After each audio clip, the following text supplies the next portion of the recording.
Bonjour à tous. Merci d'être aussi nombreux ce matin pour le symposium des 15 ans. Donc, je me présente, pour ceux qui ne me connaissent pas, Louis-Guillaume Durand, et je suis consultant pour Liferay France. Et ensemble, aujourd'hui, on va explorer un petit peu les nouveautés de cette DXP72, qu'est-ce qu'elle apporte, et voir un petit peu ensemble vraiment les fonctionnalités que vous pouvez avoir. Donc, s'il devait y avoir un grand thème, on va avoir deux thèmes en fait autour de cette DXP. Le thème principal, ça va être livrer des expériences personnalisées à grande échelle. Donc, vous avez déjà vu un aperçu avec la présentation de Brian sur ce que vous pouvez attendre de ce qu'on appelle des expériences, de ce qu'on parle de personnalisation. Donc, si on découpe ça en 4 parties, on va avoir déjà la création de ces expériences. Comment créer des pages engageantes de façon intuitive, le plus facilement possible. Et ensuite, une fois qu'on a créé ces pages-là, et donc ces expériences-là, pouvoir les personnaliser pour chaque utilisateur, la façon dont ils naviguent et dont ils utilisent le site doit aussi s'adapter à la façon dont ils l'utilisent. Donc, il y aura une partie personnalisation qui est très importante dans cette version. On aura aussi une partie sur la gestion de nos documents, de nos contenus, des différents assets en fait, qu'on va pouvoir utiliser dans Liferay. Et enfin, on aura une partie où on va repenser un petit peu comment on peut positionner Liferay dans notre ESI avec la notion de headless et du coup d'ouverture d'API pour mieux intégrer encore Liferay dans notre écosystème. Donc déjà, la création des expériences. On a introduit un nouveau type de page qu'on va appeler des pages de type contenu. Et vous voyez qu'ici, on a une façon de construire les pages pour ceux qui ont utilisé les pages historiques de Liferay qui est complètement différente. Là, on édite directement la page en ligne et on va avoir un ensemble de composants graphiques, des choses simples qu'on veut retrouver dans la plupart de nos cas, comme un carrousel, des sections de texte, donc des composants plutôt basiques qui sont disponibles nativement, qu'on va pouvoir positionner dans la page, éditer en ligne, ou rattacher à un contenu qui existe déjà dans Liferay, des contenus web qu'on pouvait déjà créer et qu'on continue de créer aujourd'hui sur la plateforme. Du coup, ces ensembles de composants, c'est ce qu'on appelle des fragments, et c'est un nouveau type de composants qu'on a introduit, et du coup, on va évidemment avoir des nouveaux outils pour les développeurs pour pouvoir proposer, au-delà des composants natifs, on va pouvoir construire des composants, donc des fragments, qui sont personnalisés, à l'image de l'entreprise. Et du coup, on aura la possibilité de le faire soit directement sur la plateforme, soit avec un kit de développement à disposition du développeur sur sa machine. C'est aussi une autre façon de faire des widgets. Donc, on essaie d'évoluer et d'aller vers ce que le marché tend en termes de technologie. Donc, pour tout ce qui est application React, Angular ou Vue.js, donner la possibilité aux développeurs aujourd'hui de déployer ce type de widget-là directement sur la plateforme.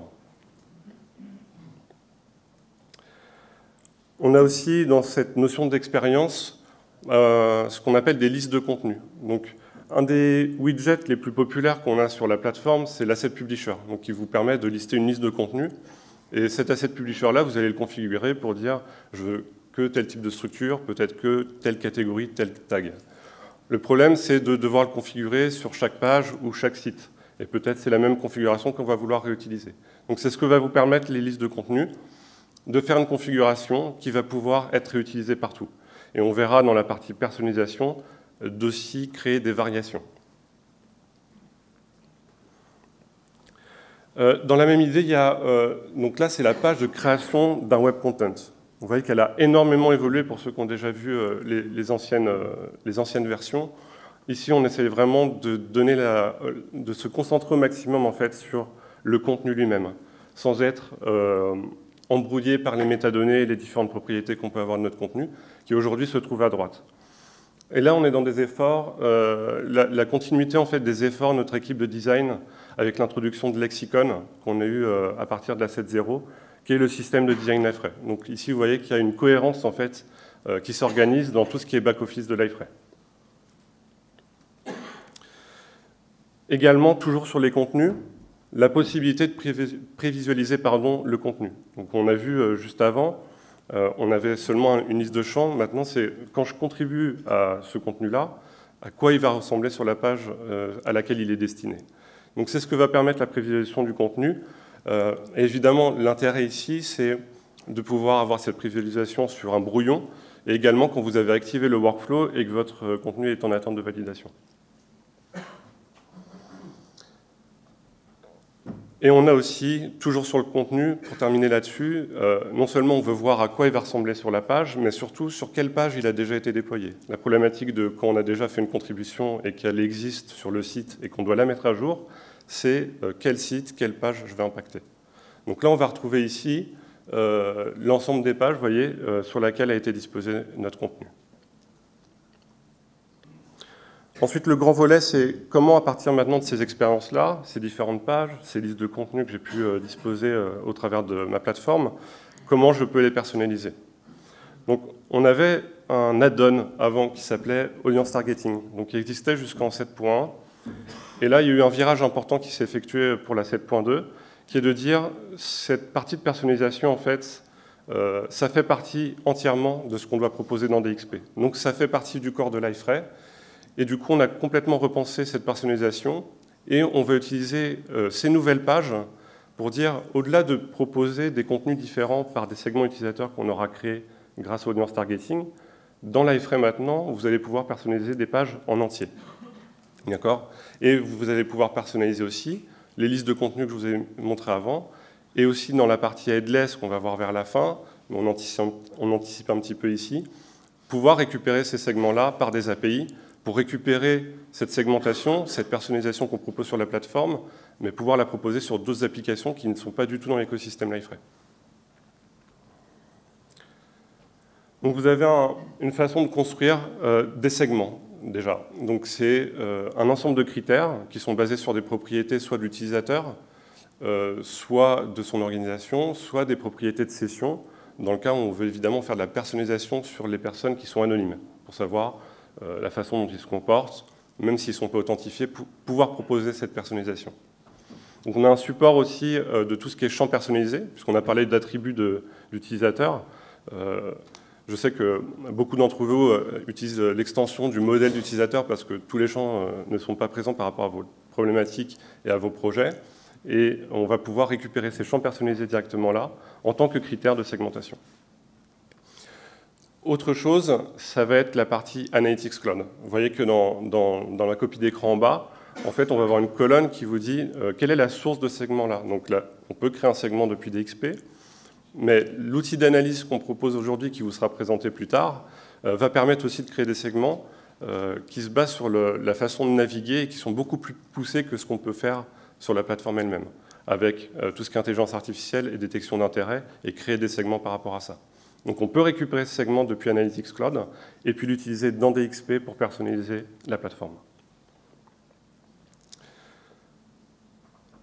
Donc c'est ce que je vous disais un petit peu avant, c'est la possibilité de personnaliser les pages dans son ensemble. L'audience targeting qu'on avait avant, c'était vraiment un afficheur de contenu et on disait tel contenu est affiché pour tel segment. Et si c'est aucun segment, ce sera tel autre contenu. Là, toute la page est impactée. Ces nouvelles pages de contenu sur lesquelles on peut positionner contenu et widgets seront totalement personnalisées par rapport à l'expérience, donc l'audience en fait que vous auriez choisie. Donc c'est à la fois texte et image, c'est les fragments qu'on avait vus, et ça peut être aussi la navigation, vu qu'on a l'ensemble des widgets qui sont disponibles. Quelque chose dont Brian avait déjà parlé juste avant, et sur lequel on va se concentrer là, c'est l'A/B testing. Donc une nouvelle fonctionnalité qu'on va proposer aujourd'hui, et qu'on va pouvoir créer directement dans DXP. L'idée est la suivante, vous allez créer une page, et vous allez créer une variation. Et l'idée, c'est de savoir quelle est la page la plus efficace. Du coup, quel indicateur vous allez pouvoir utiliser? Vous en avez deux ici. Soit le taux de rebond, c'est-à-dire quel est le taux d'abandon finalement d'une page pour détecter laquelle est la plus efficace. Soit il y a un élément sur cette page qui est critique, un bouton qui doit être cliqué, et vous allez pouvoir déterminer en fait, que cet élément-là doit être cliquable, et du coup c'est lui qui va déterminer quel est le gagnant finalement de cette bataille de l'A/B testing. Donc vous allez définir ça dans DXP. En revanche, tout ce qui est résultats et reporting, vous allez le retrouver dans Analytics Cloud. Toujours dans la personnalisation, l'idée de recommandation. Donc c'est des choses dont on a déjà un petit peu parlé. Et du coup, c'est l'idée que Analytics Cloud, par rapport à la façon dont se comportent les utilisateurs, les éléments qu'ils vont regarder, les différents contenus, différentes pages, on va pouvoir déterminer des centres d'intérêt. Et c'est Analytics Cloud qui va de lui-même, par l'intelligence artificielle, détecter qu'il y a un centre d'intérêt, par exemple pour des case studies par rapport à la façon dont a navigué un utilisateur sur le site. Et du coup, récupérer ce segment de centre d'intérêt pour proposer une liste qui est cohérente en fait avec la façon dont il a navigué. Donc, dans le cas du case study, de dire, on propose du coup une variation de liste de contenu qui correspond à des tags ou des catégories de case study. Ensuite, il y a la partie gestion des assets. Donc, qu'est-ce qu'on va avoir? La grosse nouveauté, ça va être tout ce qui est auto-tagging. Donc, permettre, grâce à TensorFlow ou OpenNLP, de faire de l'auto-tagging sur des documents texte, des images, des contenus web. L'intérêt pour un mode en production, et c'est ce qu'on va mettre en avant un petit peu ici, c'est le côté intégration avec des services comme Google Cloud Vision ou Microsoft Cognitive Services. Toujours sur l'amélioration un peu de gérer en fait des assets en masse. Toujours un petit peu sur le tagging et la catégorisation, c'est de pouvoir sélectionner vraiment un ensemble de contenus et de leur appliquer le même tag, par exemple, ou la même catégorie. Donc pour faciliter, encore une fois, en fait, la gestion en masse de tous ces assets. Ensuite, il y a cette dernière partie du premier thème qui est la partie headless. Donc l'idée, c'est de voir un peu ce qu'on peut faire avec du headless, avec Liferay. Donc repenser un petit peu Liferay dans notre SI. Dans ce cas-là, c'est le cas d'avoir un back-end Liferay, mais un front-end qui est différent, qui est en dehors de Liferay. Donc on imagine ici une contribution via la plateforme Liferay, mais une distribution pour l'utilisateur final à travers des applications React Angular qui sont totalement, par exemple, en dehors de Liferay et pas du tout déployées dans Liferay. Donc c'est une première possibilité. La deuxième, c'est de pouvoir activer plus facilement le multicanal, les expériences multicanal, c'est-à-dire distribuées sur différents devices grâce aux API headless.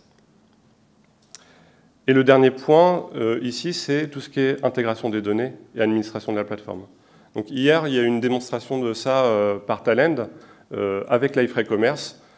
Comment synchroniser, par exemple, des produits qui existent dans Salesforce et ou dans Liferay et faire une synchronisation Liferay vers Salesforce ou Salesforce vers Liferay avec des produits comme Talend. Et comment on a rendu ça possible? En fait, on s'appuyait sur un standard pour les API REST qui s'appelle OpenAPI, qui est soutenu par, c'est une initiative soutenue par tous les logos que vous voyez ici. Et l'idée, c'était de combler un petit peu une problématique qu'on avait sur les API REST, qui était d'avoir un contrat de service et de faciliter la génération de clients qui vont pouvoir consommer les API. Donc c'est comme ça aujourd'hui qu'on va designer les API disponibles dans Liferay pour faciliter la consommation de ces API et déclencher les différents scénarios que je vous présentais juste avant. L'autre thème qu'on va avoir ici, c'est rationaliser les opérations métiers. Donc comment on va faire ça? On va avoir une partie sur les formulaires, sur les métriques de workflow et tout ce qui va être partage de documents et édition des documents. Donc la première partie, c'est les forms de Liferay. Alors c'est un outil superbe, on peut créer des formulaires sans coder en disposant les champs, en créant des règles directement. Maintenant, l'idée, c'est de dire, OK, j'ai créé ce formulaire-là et en fait, j'ai besoin de l'intégrer dans une application que j'ai déployée dans Liferay.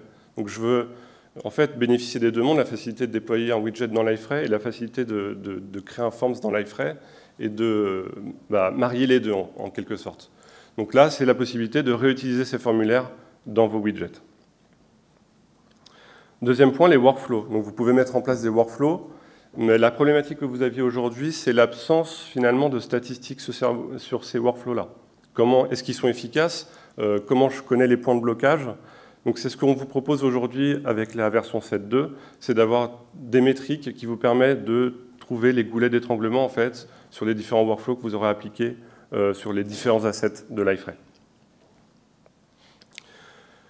Et une partie collaboration qui est plutôt importante, donc tout ce qui est partage de documents. Donc là, vous voyez qu'on va retrouver en fait une façon de partager documents qui se rapproche de ce qu'on peut faire aujourd'hui avec Google Drive, de dire je vais choisir un collaborateur en particulier et lui donner des droits, soit de vision simple, soit de commentaires ou de mise à jour d'un document. Et autre nouveauté, ça va être sur l'édition des documents. Donc là, c'est simplifier l'édition de documents en utilisant par exemple Google Doc ou Office 365. Donc l'idée, c'est que vous êtes dans Liferay, vous créez un nouveau document, vous pouvez choisir Word, ça va vous rediriger vers Office 365. Vous allez éditer en ligne, côté Office 365, votre document. Et une fois que vous le sauvegardez, vous revenez dans Liferay, il est sauvegardé dans Liferay. Donc pour simplifier l'édition de documents et rester vraiment sur la plateforme et se rapprocher de ce qu'on pourra attendre d'une digital workplace. Ensuite, il y a un point sur le search en termes d'évolution. Donc, à partir de la 7.0, on a introduit Elasticsearch en fait, comme moteur d'indexation qu'on va préférer pour notre plateforme. Et ça a des grandes possibilités. Cependant, on manquait un petit peu de configuration disponible du côté Liferay pour, par exemple, tout ce qui est synonyme. Donc là, c'est des choses qu'on va proposer aujourd'hui avec la version 7.2. C'est de dire, par exemple, je vais avoir un ensemble de synonymes. Donc si on tape DXP, Portal, Digital Experience Platform, ça déclenche finalement la même requête dans ma recherche. On va aussi avoir la personnalisation du ranking des résultats. Donc dire, pour une recherche donnée, je vais mettre en avant plutôt ce contenu-là. Donc pour que ça soit beaucoup plus pertinent, quand vous faites une recherche, et il y a des données métiers, en fait, quand vous faites une query sur des mots-clés, ça n'a pas forcément de sens, il y a peut-être des incohérences, et du coup, c'est de corriger ces incohérences directement en le configurant via la plateforme Liferay. Et ensuite, on va avoir tout ce qui est recherche au niveau du site, donc qui va être beaucoup plus proche de ce qu'on va pouvoir faire avec l'Elastic directement. Donc encore une amélioration sur la recherche directement dans Liferay, communiquant avec Elastic. On a d'autres améliorations sur la plateforme, donc pour en citer quelques-unes, tout ce qui va être gestion des utilisateurs. Donc il y a eu un effort, par exemple, sur tout ce qui est RGPD, donc faciliter au niveau administration la suppression et l'export des données utilisateurs. On va aussi avoir des améliorations sur tout ce qui est UX. Donc là, encore une fois, j'insiste un petit peu sur toute l'équipe de design qui travaille beaucoup sur Lexicon et toutes ces améliorations que vous voyez sur la plateforme depuis la version 7.0. Sur les champs personnalisés, avoir un design qui est cohérent en fait, avec la nature du champ. Donc, par exemple, si c'est un booléen, peut-être avoir une checkbox, des choses comme ça. Et on va avoir un nouveau design au niveau du menu. Donc, pour ceux qui ont utilisé les versions précédentes, le menu utilisateur, on le retrouvait un petit peu dans le menu à gauche, et ce n'était pas vraiment cohérent avec la façon dont finalement on utilisait la plateforme. Donc, vous allez avoir un tout nouveau menu contextuel sur lequel vous allez retrouver les données utilisateurs, accéder aux comptes, accéder à mes sites. Ensuite, on a amélioration encore une fois des intégrations de thèmes Bootstrap, donc pour être encore plus efficace dans la récupération d'un terme Bootstrap qu'on veut transformer en thème Liferay. Puis on va avoir d'autres fonctionnalités. Donc on a parlé des fragments, l'idée c'est aussi de proposer des fragments qui vont être au niveau global et pas non seulement du site, donc pouvoir réutiliser beaucoup plus facilement les fragments. Il y a aussi tout ce qui est gestion des URL canoniques, donc améliorer ça, pouvoir gérer ça par langue et puis par page. Et puis, encore une fois, l'extension du support de la plateforme. Donc on s'aligne avec les dernières versions des différents composants, que ce soit les OS ou les bases de données. Et évidemment, s'aligner aussi sur les changements côté Java, donc côté OpenJDK, donc beaucoup plus d'éditeurs qui vont être supportés grâce au kit de compatibilité que fournit Java pour valider les éditeurs.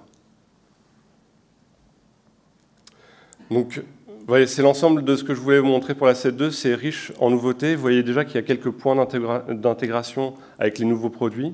Dans le reste de la matinée, vous allez voir aussi tout ce qu'on va pouvoir faire avec Liferay sur DXP Cloud, comment on peut aller encore plus loin aussi avec Analytics et comment on peut adresser des problématiques e-commerce avec la partie Liferay Commerce. Merci à tous.